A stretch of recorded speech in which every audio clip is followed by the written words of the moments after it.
Worrying. We all do it, but why? Is it helpful? Does it help us solve problems?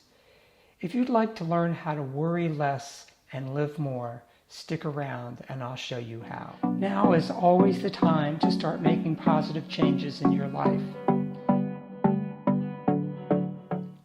If you feel like your life is being consumed by worry and don't know how to stop it, this video is for you. Rather than being held hostage by worry and experience the negative impacts of the quality of your life, I'm going to show you 4 steps to empowerment that you can use to start worrying less and living more today.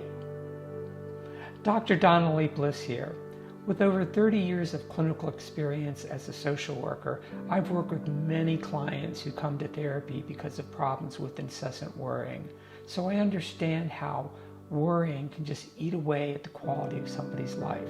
So today I'm going to show you 4 steps to empowerment that you can use to start worrying less and living more today. When I ask clients why they worry, they typically give me responses such as, I don't know, I think I've just always been a worrier. Or, my parents worried a lot, I think I must have learned it from them. Then I have clients that present worrying as something positive. They'll say, well, it helps me to be on guard. This way I can protect myself from something bad that's going to happen. Or it helps me to prepare. So if the worst thing happens, somehow I'll be able to cope with it. But let's take a look at what worrying actually entails. So worrying is about imagining or projecting some sort of undesired outcome in the future. I'm worried that it's going to rain over the weekend, or being worried about a health problem that may happen months down the road, or being worried about something that's happening in the world. So what we do is we imagine some fearful scenario that could happen, and that can trigger our fight or flight response system, because in our imagination that event is a threat, and our fight or flight response system starts to prepare us to fight or flee. The problem is that there is no threat, because we're just imagining something that could happen in the future but isn't happening now. So our system is all prepared to try to do something about it, but we can't. And what happens when we get caught up in worrying is that we feel disempowered, that we can't do something about it, and that ends up demoralizing us, and it makes it harder for us to cope, and it actually leads to more worrying. Step 1 is to be aware of our worrying. Oftentimes it's an automatic reaction. It just seems to come out of nowhere. But usually what happens is something in the present triggers some painful memory from the past, and we start projecting those painful memories from the past onto the future, and we're worrying then that it's going to happen again, and that causes us to be very reactive. So it's really important to be able to see that you're worrying, because that leads us to step 2. Step 2 is to analyze the situation. What is the actual problem? When you worry about, say, getting laid off at work, what is the fear really about? Is it about losing the job? Is it about not being able to pay your bills? Is it about feeling like a failure? So oftentimes when we're worrying, we're just generating needless anxiety, and we don't even know what the problem is. Part of analyzing the problem is to ask yourself, how likely is it to happen? Do you find yourself worrying about things that could happen in the future, but probably aren't very likely? There is a tendency to overestimate the likelihood of a low probability event. The challenge is that the things we start worrying about could happen, but the likelihood of them happening is actually quite low.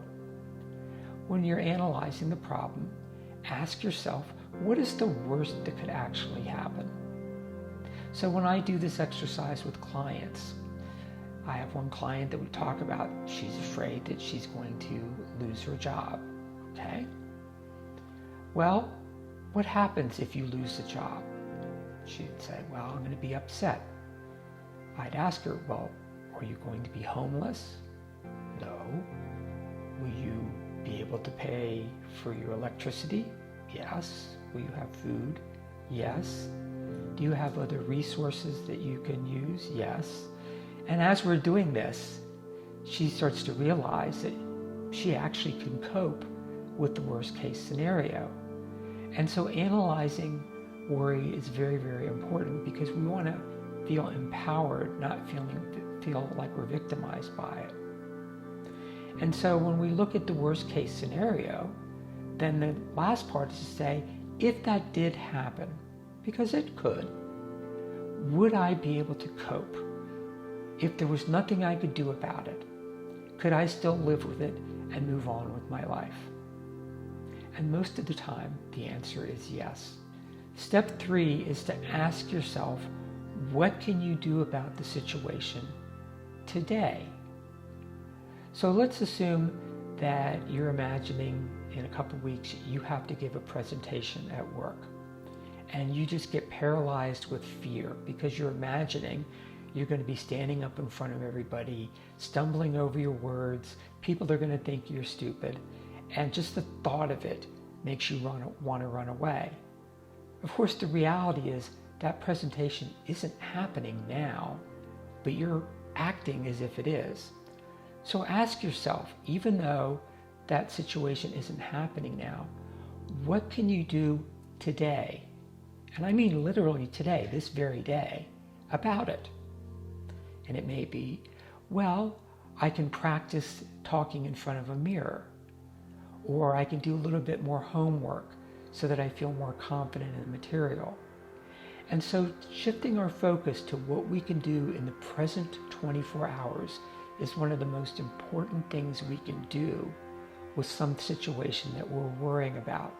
It's to take whatever action, even if it's a small step, and do it today. And finally, step 4 is no matter how big the problem is that you're worrying about, there is almost always some small step you can take today. And when you take that small step today, it actually starts to diminish the amount of worrying and increase the level of feeling empowered. So no matter what the situation is, take that small step today.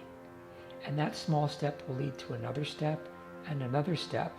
And you will soon find, rather than being held hostage with fear, you're actually feeling confident in your ability to cope with whatever the circumstances are. Here's a bonus step for you. I've noticed in working with clients that one of the aspects of their thinking that make worrying so problematic is the constant churn in their brain, the thinking it over and over and over again. It's like being caught in this endless loop of watching a fearful thing that could happen that actually isn't happening. So one of the tools that I offer my clients to consider is write it down. Get a piece of paper and write down the things you're concerned about. This is actually very important because it gets it out of your head and it puts it on paper where now your relationship to it changes and you can start to problem solve.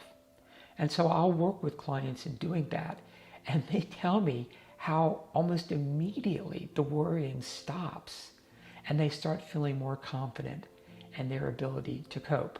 So the next time you're worrying, try the bonus step. Instead of ruminating on and on and on, write down on a piece of paper what you're worrying about, and then use the other steps. Is there anything you could do about it? What is the worst case scenario? And ask yourself, what can you do today? And write it down, and then do it. Worrying is a behavior that you got really good at because you've had lots of opportunities to practice in your life. So it's going to take some time before you become more comfortable with using the 4 steps to empowerment. But I encourage you to keep trying them, even if it's small steps at a time, because you'll find over time that you will be worrying less and living more. Thank you for watching the video. I hope you found it helpful, and I hope you try using the 4 steps. I know they work. I've listed other resources in the description below. If you have any comments, things do you worry about? What tools do you have to help you cope with worrying? Please list them in the comments below. If you found this video helpful, please click on the subscribe button. I've also included links for some other videos you might find helpful. Remember, now is always the time to make positive changes in your life. I'll see you next time.